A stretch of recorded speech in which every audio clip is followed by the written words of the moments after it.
When we're assessing salespeople, sales recruiting as it is pretty difficult. Being a former salesperson myself, I can give you a little bit of insights in evaluating candidates, what you should look for.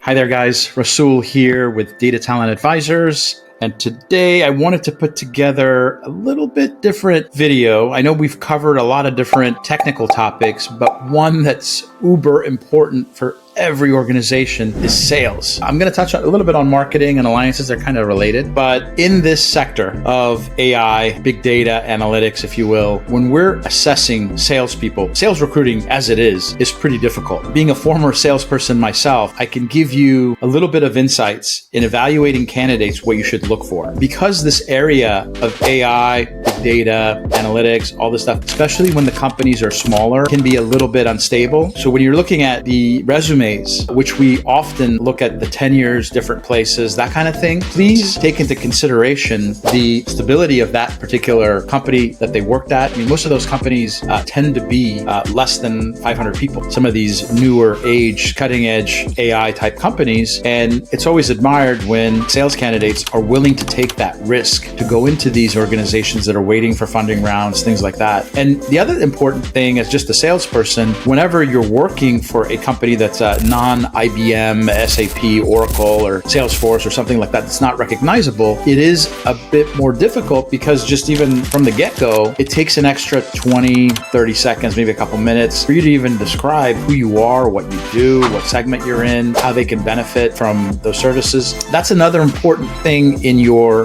calculation when you're looking at different sales folks, that you keep that in mind. So if a particular salesperson has worked at a number of unrecognizable name type companies, do give them the benefit of the doubt that they have taken a bit more risk and worked at these companies. I think a rep like that could easily be a better rep that maybe looks a little jumpy because of the companies that they've decided to take risk with and go work for, versus someone that's worked at a more recognizable company name or has a bunch of different big companies on their resume and they've had great tenures. It doesn't mean that particular rep that has the great tenures is the better rep. I think that's pretty obvious for most people, for most sales leaders, but keep that in mind. Some of the other things to take note of, especially as you're building out your sales force and you're looking for sales folks, is also their domain expertise. At the end of the day, many of the clients that you're speaking with, especially the non-technical business leaders that are really looking to solve business objectives, talking in this AI,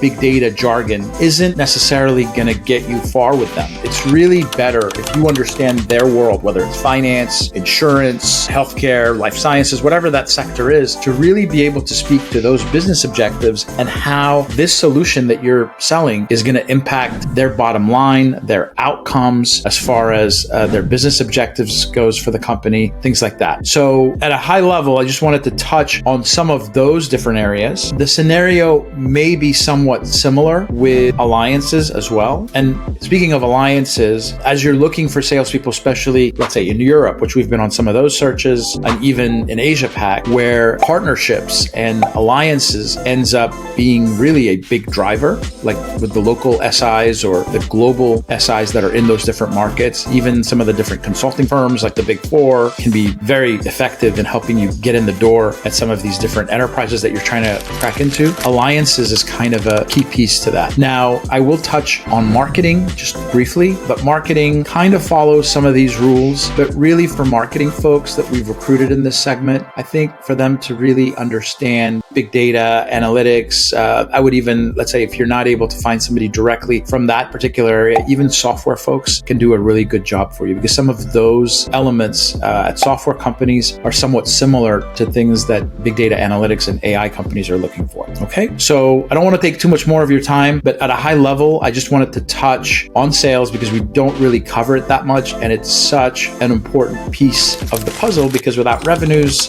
companies are only going to be able to get so many funding rounds. They need to show return on the investment that they're getting, or if they've bootstrapped it, they need to be able to pay their bills. So if you've liked our content today and some of the other videos that we've posted, make sure that you always hit the notification button so that you're notified when we do release our weekly video. Make sure to share this video with your colleagues, like it. And if you need any more information or would like to get in contact with us, you can find us at www.datatalentadvisors.com. And for today's episode, thank you very much for your time, and I'm over and out of here. Bye-bye.